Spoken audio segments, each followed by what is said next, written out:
بسم اللہ الرحمن الرحیم، السلام علیکم ورحمۃ اللہ۔ ملک شام کی صورتحال جو ہے بڑی دلچسپ ہو چکی ہے، اور فتوحات کا ایک سلسلہ شروع ہو چکا ہے، اور فتوحات پر فتوحات ہوتی چلی جا رہی ہے۔ اور اس وقت پوری امت مسلمہ کی نظریں ملک شام کے اوپر ہے، اور وہاں پر جو ہے جو اسلامی مجاہدین ہے، اسلامی لشکر ہے، وہ فتوحات کرتا چلا جا رہا ہے۔ پہلے حلب شہر اس کو فتح کیا، اور وہاں سے بشار الاسد کی فوجوں کو پسپا کیا، اور وہاں سے بہت سارا مال غنیمت جو ہے وہ ہاتھ آیا، جس میں خاص طور پر ایران کا اسلحہ ہے۔ زیادہ تر جو اسلحہ آتا ہے وہ ایران کا ہے، اور اس سے پتہ چلتا ہے کہ ایران جو ہے وہ شام کے اندر مسلمانوں کا قتل عام کر رہا تھا۔ اور اس کے علاوہ حلب شہر کے بعد پھر مزید فتوحات کا سلسلہ آگے شروع ہوا ہے، اور اب اس وقت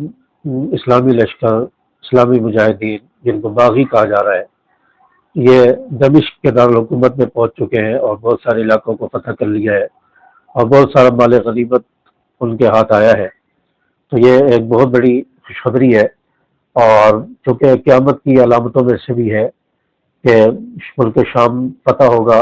اور وہاں پر ایک اسلامی لشکر ہوگا، اور وہاں لڑائی ہوگی۔ تو اس کے بعد حضرت عیسیٰ علیہ السلام کا نزول بھی ہوگا، اور وہ دمشق کی جامع مسجد کے مینارے پر ان کا نزول ہوگا، اور وہاں سے پھر وہ نیچے زمین پر آئیں گے،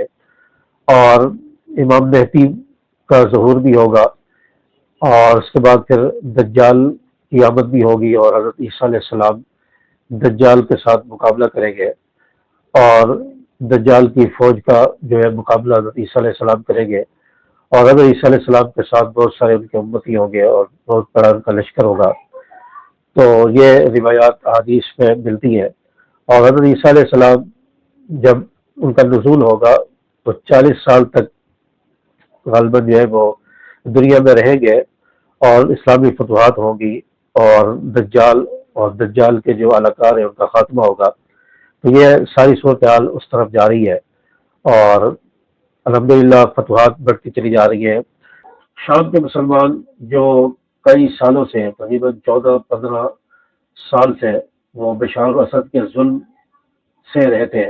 اور بس ظلم و بربریت کے پہاڑ توڑے جا رہے تھے، اور ان کو مارا جا رہا تھا۔ تو بشار الاسد اور اس کے ساتھ ایران اور دیگر جو مسلمانوں کے دشمن ہیں، وہ مسلمانوں پر ظلم کر رہے تھے۔ تو 14-15 سال کے بعد اب ان مسلمانوں کو خوشخبری ملنا شروع ہوئی ہے، فتوحات ہونا شروع ہوئی ہے، اور وہ ظالم لوگ اب بھاگتے ہوئے نظر آ رہے ہیں۔ بشار الاسد بھی سننے میں آیا کہ وہ ملک شام چھوڑ کر فرار ہو گیا ہے، اور اس کی فوجیں جو ہیں وہ بھی پسپا ہو رہی ہیں، اور ان کو مزاحمت کرنے کی ہمت بھی نہیں ہو رہی۔ تو الحمدللہ فتوحات کے دروازے کھل گئے ہیں، اور انشاءاللہ ملک کے شام انشاءاللہ بہت جلد مسلمانوں کے کنٹرول میں ہوگا، اور وہاں پر اسلامی حکومت جو ہے وہاں پر انشاءاللہ نافذ ہوگی۔ اور جو شام کا دارالحکومت ہے دمشق،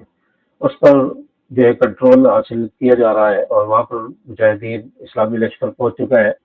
اور بہت جلد پورا دمشق جو ہے مجاہدین کے زیر کنٹرول آ جائے گا، اور وہاں پر انشاءاللہ اسلام کا پرچم لہرائے گا، اور خلافت راشدہ کا نظام قائم ہوگا۔ تو یہ بہت دلچسپ صورتحال ہے جو کافی عرصے کے بعد سننے کو ملی ہے، اور انشاءاللہ ملک افغانستان کی طرف ملک شام بھی فتوحات کی طرف جا رہا ہے۔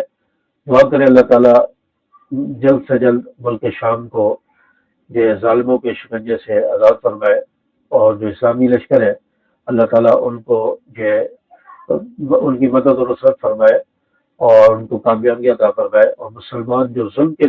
چکی میں پس رہے تھے اللہ تعالیٰ ان کے لیے جلد آسانیاں پیدا فرمائے، اور وہ آزادی کی زندگی گزار سکے۔ تو یہ بہت دلچسپ صورتحال ہے، اور انشاءاللہ آئندہ بھی جو